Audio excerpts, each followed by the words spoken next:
पापाजी जे चलिले घर बर खोजे, बेटी चौकठिया धैले ठार। पापाजी जे चलिले घर बर खोजे, बेटी चौकठिया धैले ठार। राम जी के दूती न भैया, लगौली सीता के बरबाड़ा छोट। राम जी के दूती न भैया हो, लगौली सीता बरबाड़ा छोट है। माड़ो उजरली सीता, कलसा ढड़कवली, चौमुख दिहली बुताय।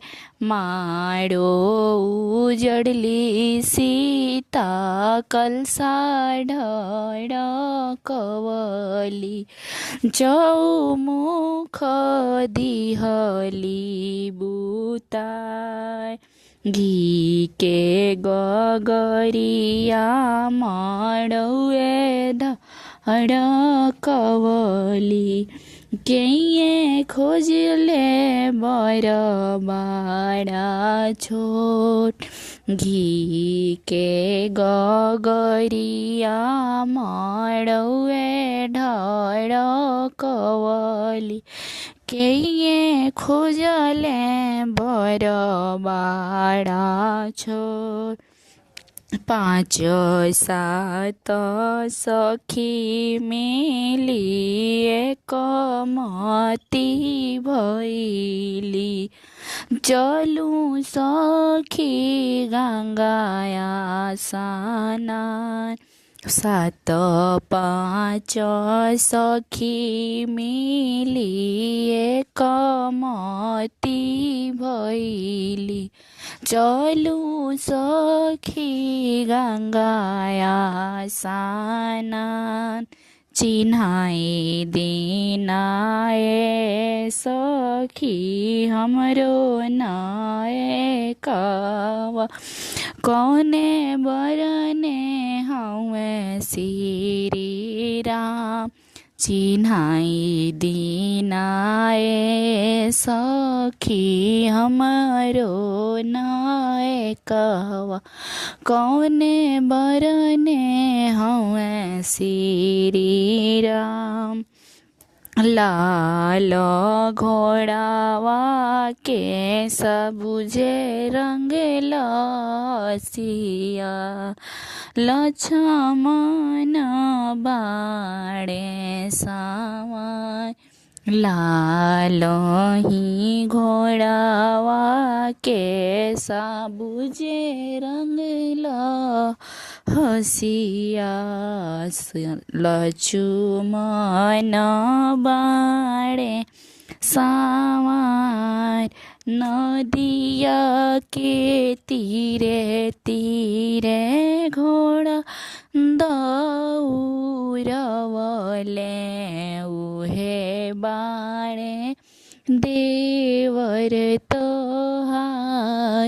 नदिया के तीरे तीरे घोड़ा दौड़वले, उहे हउए देवर तोहार। चकुनी जे हथिया के चित्र उरे हल, दशरथ जी बानी सावार। अरे चकुनी जे हथिया के रंग बड़ा सुनार, दशरथ जी बानी सवार, छत्र के ऊपर नीचे कीरतनिया, उहे सीता ससुर तोहार।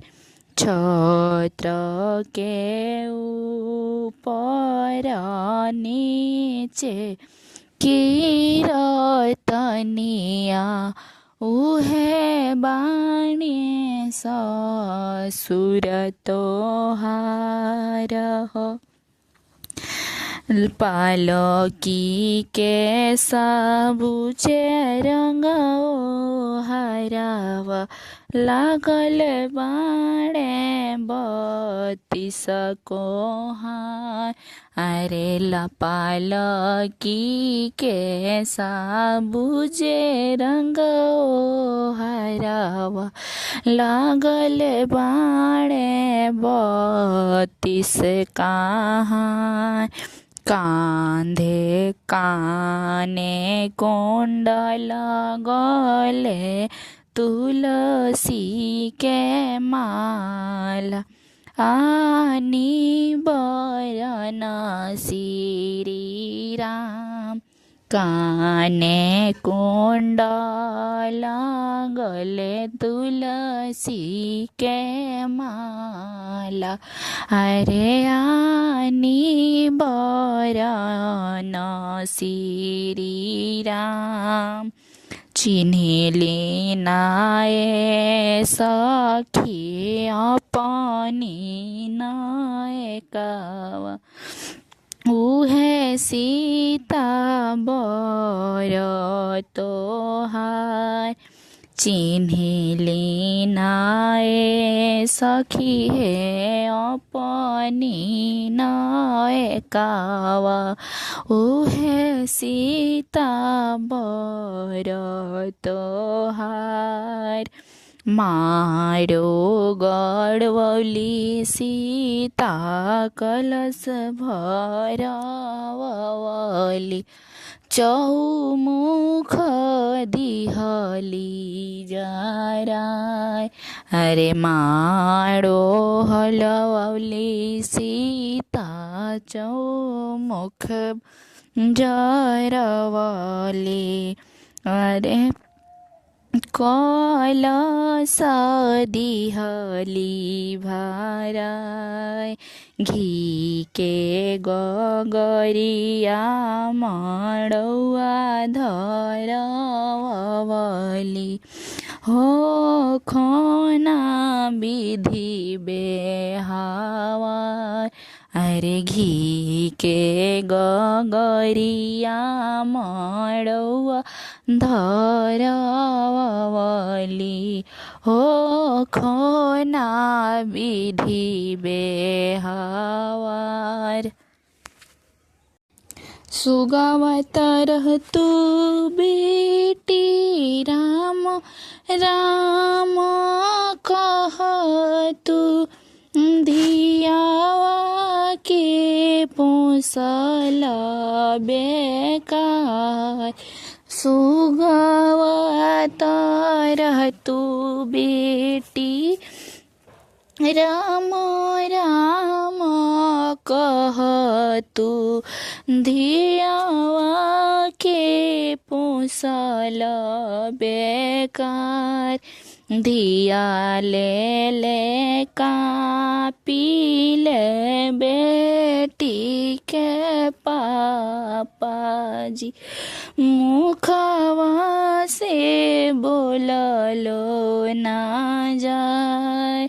अरे धिया ले ले कापिले बेटी के पापाजी, मुखवा से बोललो ना जाए। रंग महलिया में आमा मोरो रोएली, दुआर पापाजी हमार। अरे